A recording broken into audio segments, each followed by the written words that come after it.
আজকে থেকে শুরু করলাম আমি আমার বিয়ের ব্লগগুলো দেওয়া। আর এরপরেই ছিল আমার আইবুড়ো ভাতের পর্বগুলো, যেহেতু আশীর্বাদ হয়ে গিয়েছিল। পরপর অনেক জায়গায় আইবুড়ো ভাত খেলাম আর সেগুলোই আপনাদের সাথে শেয়ার করব। আমার আইবুড়ো ভাতের প্রথম আইবুড়ো ভাতই দিয়েছিল মারিয়া মিম ওর বাসাতে। আর এটাও হঠাৎ করেই, যেহেতু রোজায় আমার বিয়ে হয়েছে, রোজার আগেই ও চেয়েছিল আইবুড়ো ভাতটা দিতে, তাই রোজা শুরু হওয়ার একদিন আগেই আমাকে আইবুড়ো ভাত দেয়। এবং ওর বাসায় যাওয়ার জন্য কিছু স্ন্যাক্স নিয়ে নিলাম।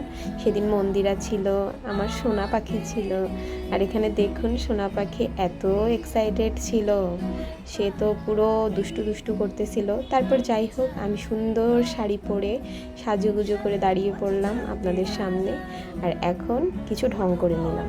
ঢং করা শেষ করে আমি মৃন্ময়ীকে একটু কোলে নিলাম। কোলে নিয়ে ঘুরু ঘুরু করছিলাম। সে একটু কান্নাকাটি করছিল, কিন্তু কিছু করার নাই, আমি একটু কোলে নিয়ে সেই দুষ্টুমিই করছিলাম। এরপর আমাদের গামছা সুন্দরী চলে এসেছে, মানে মারিয়া মিম গামছা পরে চলে এসেছে এখানে প্লেট ডেকোরেশন করবে। সেদিন মারিয়া মিম বেশ অসুস্থ ছিল, আর সেই অসুস্থ শরীর নিয়েই ও আর কি রান্নাবান্না করছে। তারপরেও আমি বলছিলাম পরে দিলে হবে, কিন্তু বলতেছে না এখনই দিতে হবে। আর এই যে রোলটা দেখতে পাচ্ছেন, চিকেন রোল, এত মজা, মানে হোমমেড ওর হাতের চিকেন রোল। যদি আপনারা কেউ চিকেন রোল অর্ডার দিতে চান, ওর কাছে অর্ডার দিবেন আর টেস্ট করে দেখবেন কত মজা ওর চিকেন রোলটা। তারপর ও ব্যাচ শেষ করে এসে টুকটাক রান্নাবান্না করেছে ওই অসুস্থ শরীর নিয়ে। তারপর আমি বললাম আমি তোকে হেল্প করে দিই গুছগাছ করতে। তারপর ওকে আমি একটু হেল্প করে দিয়েছিলাম। দেখুন আবার আমার জন্য একটা ফুলও সে কিনে আনছে, এবং এই ফুলটা আমি একটু পরে মাথায় দেওয়ার চিন্তা ভাবনা করছি, কিন্তু ফুলটা মাথায় দিতে ভুলে গিয়েছি। তারপর এখানে সুন্দর ডেকোরেশন করা হয়ে গিয়েছে। এখানে মাংস ছিল, মাছ ছিল, ডিম ছিল, ডাল ছিল, রোল ছিল, সালাদ ছিল, মানে ও যতটুকু টাইমের ভিতর কভার করতে পারছে সেগুলোই রান্না করছে। এরপর আমি কোনো খাবার না খেয়ে, সেই যে রোল গরম গরম ভেজেছে, আমি যে খাওয়া শুরু করছি, সেই রোল একটার পর একটা খেয়েই গিয়েছি। এর জন্য আমি ভাত মনে হয় না শেষ করে আসতে পারছি, তারপরেও কষ্ট করে করে খেয়েছি। আর এই যে দেখুন এখন কিছু পোজ দিয়ে নিলাম।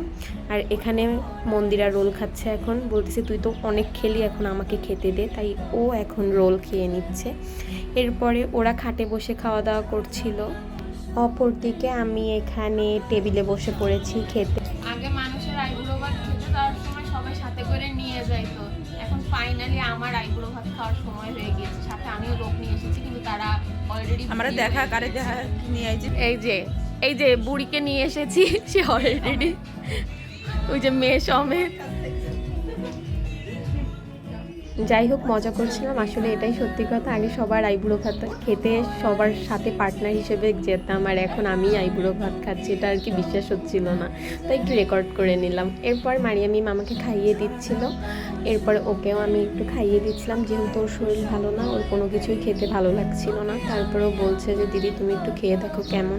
মারিয়া মিমের হাতের রান্না প্রতিটাই মজা। ওর হাতের সব থেকে বেস্ট আইটেম হলো ওর হাতের রোস্ট। আর কেকের কথা কি বলবো, সেদিনও কেক বানাতে চেয়েও বানাতে পারিনি অসুস্থতার কারণে। এখানে মৃন্ময়ী ফিডার নিয়ে খেলছে, আর এটা আমি আর মিম দিয়েছিলাম, আর ওই ফিডারটা পেয়ে বেশ খুশি হয়েছিল। আর এখানে আমরা এখন একটু বিকাল যেহেতু হয়েছে, একটু ঘুরু ঘুরু করতে গিয়েছিলাম, আরডিআর ক্যাফেতে গিয়েছিলাম, কারণ এই ক্যাফেটা আমাদের পছন্দের একটা ক্যাফে, তাই একটু ঘুরু দিয়ে আসলাম।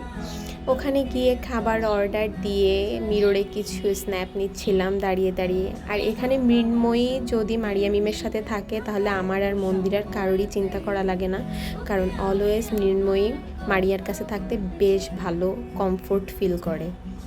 তারপর আমরা মৃন্ময়ীকে নিয়ে বাইরের দিকে একটু ঘুরতে গিয়েছিলাম, আর সে তার মায়ের সাথে একটু খুনসুটি মুহূর্ত পালন করছিল, আর সেগুলোই ক্যামেরাতে ধারণ করে নিয়েছিলাম।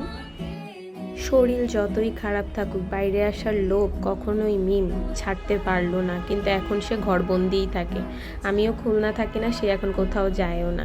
আর অপরদিকে মৃন্ময়ী যারা গেস্ট হিসেবে রেস্টুরেন্টে এসেছিল, তাদেরকেও ঠিকমতো সময় কাটাতে দিচ্ছিল না, কারণ সবাই তাকে নিয়ে নিয়ে আদর করছিল। আর এদিকে মা দেখুন খাচ্ছে, আর অপরদিকে মেয়ে ওখানে চিল করছে। এই তো এটাই ছিল মিমের বাড়ির আইবুড়ো ভাতের পার্ট।